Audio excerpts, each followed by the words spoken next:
You've got a book idea simmering in your mind, but how do you get it out of your mind through the process of writing and out the other end so it can get into the hands of those readers who need to hear what you have to say? One of the best ways I've found is to measure your momentum.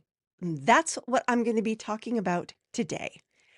I'm going to be sharing some ways that you can measure your momentum so that you can pull yourself through the journey. Because you know what? There's a lot of parts that go from point A to point B, and some you're going to be good at, and some are going to be a slog. And you've got to have something that pulls you through the slog part.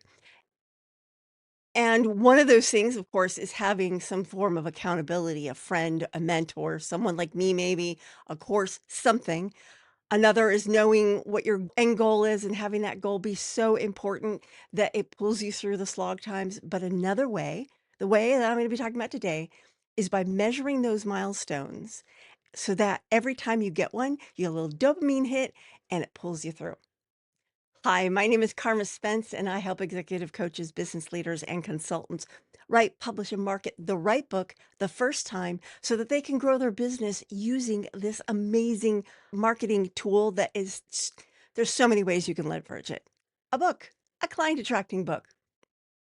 Now, if you're watching this video on YouTube, please like this video, subscribe to my channel, and ring the bell so that this YouTube algorithm will show it to other people so that they can also get their message out in the form of a powerful client attracting book. Now, let's get to the meat of the episode. First of all, I want to emphasize how important it is to measure your momentum, because this helps you turn your vague ideas into clear, powerful manuscripts that align with your message and business goals. So you need to know all those little pieces so that you can go, okay, did I go closer to that today? So you need to know where you are, where you're going to be, and the milestones you want to meet along the way so that you can mark them as you go. Number two is momentum can be motivation. Seeing your tangible progress as you move through your process of writing a book, it fuels enthusiasm. This is one reason why I've actually set up Road Trip to Authority the way I have, is it has daily milestones that you can just mark off. You can do them in an hour or less. Some of them are rest stops because I programmed it like for 7 days, right? 5 days of actual working on the book, 1 day to work on the mindset, and 1 day to just go catch up, rest, maybe listen to a tune, Pete's Power Tracks. And I did it that way because rest is part of the process. If you're going, and not stopping, it wears you out. And believe me, I know that. Because right now I'm in the going portion of creating Road Trip to Authority. It's half done, which means people can come in. You're welcome to come in, but I need to keep going to keep ahead of the students that are already in there. And so resting isn't much, I'm not doing much of that. And it's starting to take its toll. So don't let that happen to you. That's why I build that in. So measure your momentum so that you can see, yes, I am making progress. Number three, balance, don't burn out. And I kind of just talked about that. It's important to measure your progress in a way that supports your creative flow, whatever that is, because everybody's creative flow is a little bit different and doesn't turn your book journey into a slog. So build in rest periods. I mean, I do it for you in my program, but if you're doing it on your own, build in rest periods. Build in moments of reflection so that you can make what you've written even better. Because this is how I found the book writing process goes. Is you come up with the idea, you create a little outline, then you start writing the book, you brain dump that first draft. And at that point you realize that outline isn't perfect. I missed these things. These things, they no longer fit. And if you don't take that moment after that first draft to reflect and rest and maybe do some self-editing, you're not going to see those improvements. And I highly recommend self-editing before you send it to a professional editor, because that way the manuscript the professional editor gets is cleaner and it's more efficient for them to work on it, which means it also costs you less money. It's a time saving and a money saving tactic, but also the other benefit is that you start really understanding what you wrote and you understand what is strong and what needs a little more tweaking. And that's something that an outside eye would not necessarily see. So there's a dance going on. I use that metaphor a lot, don't I? A dance, because everything's a dance. You're dancing with the forward momentum and the resting and the idea bombing. It's because this happens when you write. You're all like, oh yeah, oh there's another idea. Oh yeah, oh yeah. All these ideas.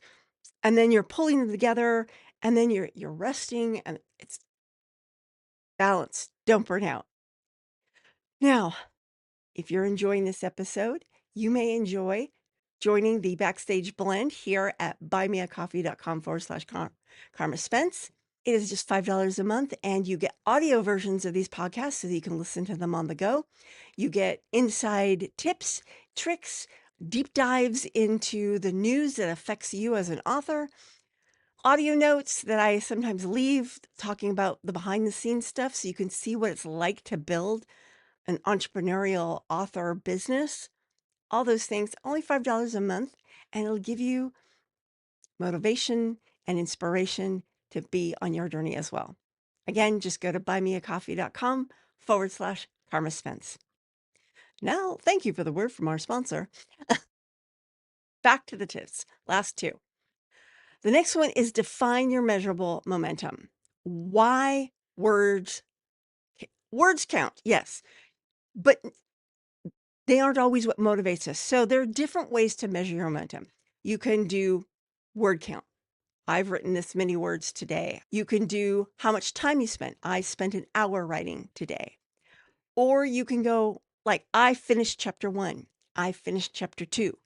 Find the metric that motivates you and measure that. Some people are motivated by, I wrote 500 words today. Others are like, oh my God, 500 words. You need to find what's going to motivate you and measure that. That's important because if you're measuring something that doesn't motivate you, measuring it is not going to help. So find the metric that motivates you and measure that. And I just gave you 3 options: word count, time count, milestone within the book. You might have another. And if you do, drop it in the comments. I'd love to hear what you're measuring. And lastly, but not leastly, number 5, realign to refine. How to use your momentum data to pivot when needed. So you're going along, you're measuring your momentum, and you get to a point and you're like, this isn't working. That's okay. You just learned something. You learned something that didn't work. Fix it, measure something that does. So maybe you start off measuring your daily word count and you find your goal was 500 words, but you can only seem to get to 200. And so you're beating yourself up. Well, that's not productive. So stop measuring either drop the word count that you are measuring or say, okay, I'm going to write for an hour a day. And for some of you, writing for an hour a day is just like, oh my gosh, it's too much. Write for half an hour, 15 minutes. Find the metric that works for you and measure that. And choose one, give it a week or two to see if it motivates you, figure out if it works. If it doesn't work, change it out. No harm, no foul.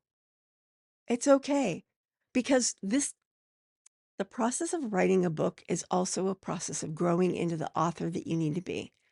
And part of that is understanding what metrics motivate you because you may not know what they are at first. And that's okay. So there you go. The secret to writing your book with momentum and how to measure it. I will be back on Wednesday with 5 ways to make your book uniquely yours.